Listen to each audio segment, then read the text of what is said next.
आज हम निरपेक्ष अपवर्तनांक पर आधारित कुछ सवालों को हल करना सीखेंगे। तो निरपेक्ष अपवर्तनांक के लिए फॉर्मूला होता है निरपेक्ष अपवर्तनांक n बराबर निर्वात या वायु में प्रकाश की चाल बटे माध्यम में प्रकाश की चाल।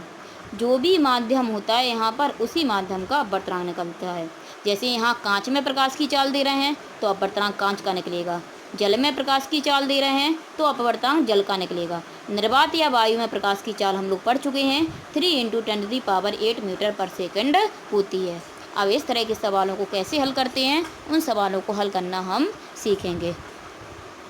जैसे यहाँ पर हमें एक सवाल दिया गया है, यदि निर्वात या वायु में प्रकाश की चाल 3 × 10⁸ मीटर पर सेकंड है तथा कांच में प्रकाश की चाल 2 × 10⁸ मीटर पर सेकंड है तो कांच का अपवर्तनांक ज्ञात कीजिए। तो निर्वात या वायु में प्रकाश की चाल हमें दे रहे हैं 3 × 10⁸ मीटर पर सेकंड है। कांच में प्रकाश की चाल दे रहे हैं 2 × 10⁸ मीटर पर सेकंड है। कांच का अपवर्तनांक हमें निकालना है। तो हमने बताया था निरपेक्ष अपवर्तनांक में जो भी माध्यम होता है उस माध्यम का अपवर्तनांक निकलता है। यहाँ माध्यम कांच है तो कांच का अपवर्तनांक निकलेगा। फॉर्मूला होता है निर्वात में प्रकाश की चाल बटे माध्यम में प्रकाश की चाल। तो माध्यम यहाँ पर कांच है तो कांच लिख देंगे हम, कांच में प्रकाश की चाल।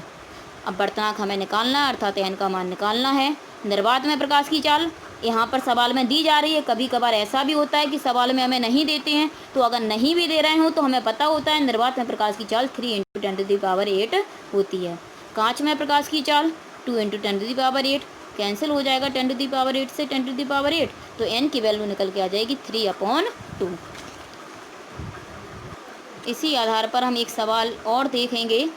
ऐसा भी होता है एक संबंध अपवर्तनांक तथा प्रकाश की चाल में संबंध, इस पे आधारित भी हम यहाँ पर कुछ सवाल सीखेंगे। निरपेक्ष अपवर्तनांक जैसा ही है तो अपवर्तनांक और प्रकाश की चाल में उल्टा संबंध होता है। संबंध जो होता है वो होता है n प्रोपोर्शनल 1/v, यानी अपवर्तनांक और प्रकाश की चाल में उल्टा संबंध होता है।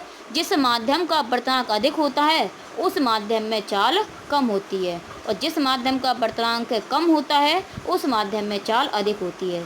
तो इसके हिसाब से यदि हम फॉर्मूला बनाएं तो बन के आता है n1/n2 बराबर d2/v1। उल्टा संबंध है तो यहाँ 1 और 2 आएगा, तो यहाँ पर 2 और 1 आएगा। सवाल में जैसे दिया गया है कांच तथा जल के अपवर्तनांक, कांच का अपवर्तनांक दे रहे हैं और जल का अपवर्तनांक दे रहे हैं। कांच में प्रकाश की चाल दी जा रही है और हमें जल में प्रकाश की चाल ज्ञात करनी है। तो देखो इसे हम कैसे हल करेंगे। हमें कांच का अपवर्तनांक दे रहे हैं और जल का अपवर्तनांक दे रहे हैं, तो कांच के अपवर्तनांक को n1 से मान लेंगे, जल के अपवर्तनांक को n2 से मान लेंगे। कांच में प्रकाश की चाल दी जा रही है जबकि जल में प्रकाश की चाल निकालना है, तो कांच के अपवर्तनांक को n1 से माना है, इसलिए कांच में प्रकाश की चाल v से लिखते हैं, v1 से मानेंगे, और जल में प्रकाश की चाल को हम v2 से मानेंगे। अपवर्तनांक और चाल में हमें संबंध पता है, उल्टा संबंध होता है अर्थात n प्रोपोर्शनल 1/v। इससे फॉर्मूला यदि बनाए तो बन के आएगा n1/n2 बराबर v2/v1। n1 की वैल्यू n2 की वैल्यू, तो n1 की वैल्यू है 3/2, n2 की वैल्यू है 4/3 बराबर v2/v1। यहाँ पर हम मान रखेंगे तो पहले तो अंदर अंदर बाहर बाहर का गुणा होगा, तो 3 का 3 में 9, 4 का 2 में 8।